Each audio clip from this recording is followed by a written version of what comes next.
ദേവകി ഭഗവാനോട് വീണ്ടും പറയുന്നു, പാപങ്ങളെ നശിപ്പിക്കുന്നവനായ അങ്ങ് എൻ്റെ ഈ ചാബല്യങ്ങൾ തീർത്ത് എനിക്ക് ആനന്ദമരുളേണമേ.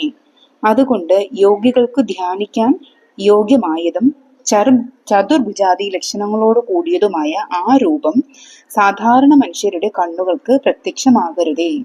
അതിഭക്തന്മാരുടെ അകതാരിൽ എപ്പോഴും പ്രത്യക്ഷമായിരിക്കുന്ന ആ രൂപം എന്റെ ഉദരത്തിൽ അവതരിച്ചിരിക്കുന്നു എന്നത് അജ്ഞാനികൾക്ക് പരിഹസിക്കാനുള്ള അവസ്ഥയാണ്.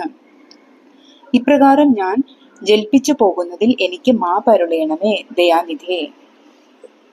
വസുദേവന്റെയും ദേവകിയുടെയും പ്രാർത്ഥനാരൂപത്തിലുള്ള സ്തോത്രം കേട്ടുകഴിഞ്ഞ് ഭക്തവത്സലനായ ഭഗവാൻ അവർക്ക് പൂർവജന്മത്തിന്റെ രഹസ്യം വെളിവാക്കി കൊടുക്കുന്നു.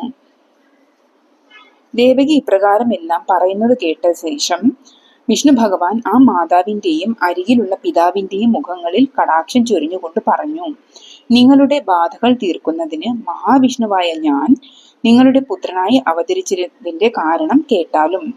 സൃഷ്ടിയുടെ പൂർവകാലത്തിൽ സ്വയംഭൂവ മനുഷ്യന്റെ കാലത്തിൽ നീ പ്രശ്നിയായിരുന്നു.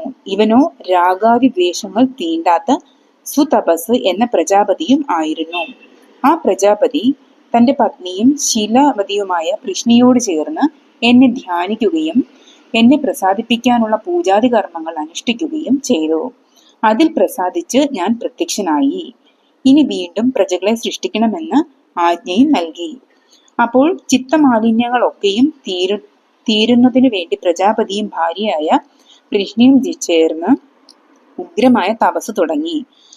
അന്യസംഘങ്ങൾ വെടിഞ്ഞ് ഭക്തിപൂർവം എന്നെ മാത്രം ധ്യാനിച്ചുകൊണ്ട് നിങ്ങൾ തപസ്സു ചെയ്തു. കാറ്റും ചൂടും തണുപ്പും മറ്റും സഹിച്ചുകൊണ്ട് മനസ്സെപ്പോഴും പരമാത്മാവിൽ സമർപ്പിച്ചുകൊണ്ട് മാനസേന്ദ്രിയങ്ങളുടെ മേൽ വിജയം നേടി. ഉണങ്ങിയ ഇലകളും വായുവും മാത്രം ഭക്ഷിച്ചുകൊണ്ട് നിങ്ങൾ ഇരുവരും 12,000 കാലം ഇളകാതെ തപോനിഷ്ഠയിൽ ഉറച്ചു നിന്നു. അന്ന് നിങ്ങൾ ഏത് രൂപത്തെയാണോ ധ്യാനിച്ചത് ആ രൂപത്തിൽ 4 കൈകളോടും ശംഖ ചക്ര ഗദായുധങ്ങളോടും കൂടി ഞാൻ പ്രത്യക്ഷനായി.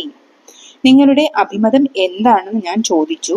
അപ്പോൾ അങ്ങ് ഞങ്ങൾക്ക് പുത്രനായി അവതരിക്കണമെന്നും ഞങ്ങൾക്ക് സ്ഥിരമായ ഭക്തി ഉണ്ടാകണമെന്നും നിങ്ങൾ വരദാന തൽപരനായ എന്നോട് അപേക്ഷിച്ചു. വരദാനം നൽകിയതിനു ശേഷം ഞാൻ മറഞ്ഞു. സുഖങ്ങൾ ആസ്വദിച്ചുകൊണ്ട് പൂർണ്ണമായ രാഗത്തോടുകൂടി നിങ്ങൾ പിന്നീട് ജീവിച്ചു. അപ്പോൾ കൃഷ്ണയുടെ ഗർഭത്തിൽ ഞാൻ പിറന്നു. പിന്നീട് മറ്റൊരു മനുവിന്റെ കാലത്ത് നിങ്ങൾ 2 പേരും